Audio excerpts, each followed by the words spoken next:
How's it going, everybody? My name is Matt, and today I'm bringing you the second episode of the Sunday Tech Talk video. Last week, I asked how you guys liked the video, and it did extremely well. The comments were all awesome, so I'm going to continue the series again, and I'm going to keep doing it. So without further ado, let's get into the video. So to start off, we're going to go over tech stuff. This is stuff in the tech world that I found interesting, but not necessarily big enough to make a video about. And to start this off, we're going to go with Google patenting a robot social media technology. Now this is a weird one, and there's a BBC article that I am going to quote it from, which is in the description below, but basically Google patented a technology of a robot that will do your social media for you. It will see your habits and what you do, and then it will mimic that and reply to messages or tweets or statuses or whatever, that kind of stuff, like you would. Now this is pretty weird for a few reasons.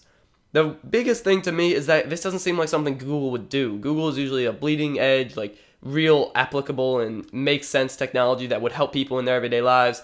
This doesn't seem that logical because the whole point of social media, it's you interacting with them, not a robot. So if it's a robot doing everything for you, is it even you like doing it anymore, or is it your robot? So it really kind of defeats the purpose, in my eyes at least, of social media in general. So I don't see that being successful, but whatever you do in Google, good luck with it. I know you'll make it awesome if you have anything to do with it.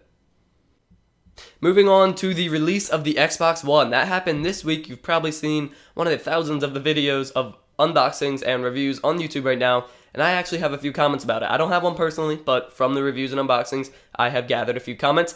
First of all, it's huge and fat. This thing is really big. It's got a huge power brick. It is not easy to place anywhere. You can't put it on vertically. It has to be horizontally, and it's just a fat console in general. It's bigger than the PS4 in almost every single aspect.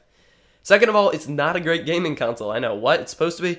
No. The PS4 is a lot better gaming console. A similarly placed gaming PC would be a lot better for gaming than the Xbox One. But that leads us to our last point, where it's an awesome family machine with all the multimedia and Skype and TV, movies, and all that kind of stuff. It's an awesome living room thing to have in there to route to your TV, so you can use it for Skype with other families or your cousins. You can use it for movies and TV, and you can use it for family games. So it's really good for families, but not that great for the console gamer that wants to sit with the TV and competitively or just seriously play any games.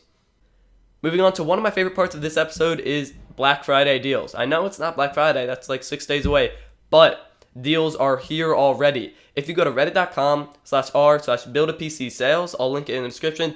It's an awesome source to get some great deals. I've picked 3 that I find really good and I almost considered buying, and I have them here to give to you. I will be reading them off the paper because I haven't memorized them, but I'm sorry. So first off, we have an Asus 23-inch 2 millisecond 1080p monitor going for $130 after a promo code, which I will have in the description. Second, we have a BenQ 24-inch 144Hz, so that's 3D enabled, 1 millisecond professional gaming monitor, so that's their pro gaming monitor, for $295 and free shipping on Amazon. And lastly, we have a Dell 30-inch monitor, 1600p, going for $800 with a promo code, also in the description. So those are some awesome deals. The Dell one is not as awesome. Well, it is 20% off, but because of its high price already, $800 doesn't seem that much off. Well, that's a really good deal. The BenQ monitor is awesome for gaming, and the Asus 23-inch 1080p monitor is an awesome all-around monitor for $130. So if you want to buy a monitor, look at those options and consider buying one, because those are awesome deals. Alright, so let's move on to the Q&A section of this video. So the first question is going to be AMD FX 8350 versus the Intel Core i7 3770K. I'm going to bypass this a little bit and say it's the 4670K and 4770K because the 3770K is a generation behind. Now I would choose the Intel 46 or 4770K when you are looking for FPS, power consumption, or rendering. So that's almost all scenarios, but the FX 8350 does have its pros. First of all, it's cheaper than both of the Intel counterparts, so that's always a plus. It's also better for like streaming or other really heavily multi-threaded tasking. Like if you're playing a game and streaming it, it will definitely use all of the 8350's cores, and you could benefit from that. So next is, should I get a hard drive or an SSD? I have a few things to say about this. First of all, the obvious is that an SSD is for speed. It's a little more expensive, but it's getting cheaper, but it really creates a better user experience. And a hard drive is used for space. It has an insane price to gigabyte ratio, and it's pretty reliable. But there's a few other factors in here. First of all, hybrid drives. Those are with a hard drive platter, but then an SSD, a small SSD used for cache, which means you can find stuff quicker. Those are kind of good just for now, though.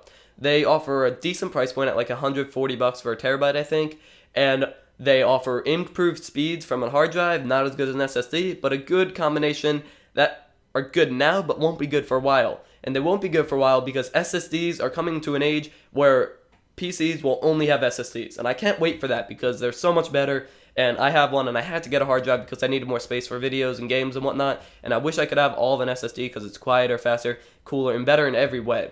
So that age is coming when we will only see SSDs in computers, and I can't wait. So next up is, what is the best SSD? The best SSD, in my opinion, is the Samsung 840 EVO.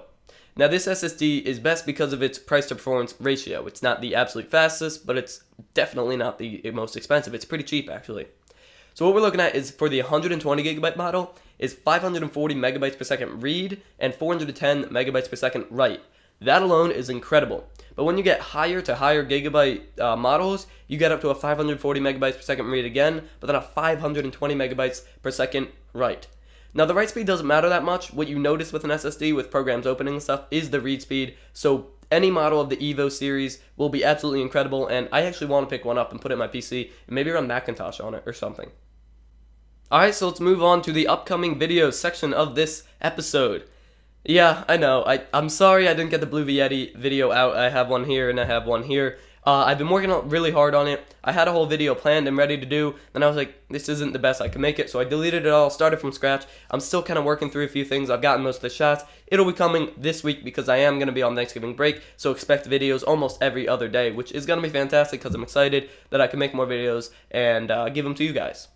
So that about wraps up this episode. Before I go, I do want to say thank you. We hit 500 subscribers. That is awesome. When I originally made my YouTube account, my mom was like, what is your goal? And I said, okay, maybe 1,000 subs. Like, completely out of nowhere. I didn't think that would ever happen. But we're already at 500 and growing rapidly, and I can't thank you guys enough for making this so awesome. Really, I didn't have anything planned for 500 subs, but I still want to thank you guys for it. I will do a setup tour for 1,000 subs. This setup is not finished yet, so that's why I didn't want to do one. But 4,000 subs, it should be finished by then, which will be around the New Year time. So look forward to that. Thank you guys so much for watching. If you enjoyed this video, go ahead and leave a like, subscribe, comment, all the good stuff. If you have any questions that you want answered in next week's video, go ahead and put in the comments. Any topics you want to talk about, same thing. Thank you guys for watching, and as always, stay classy.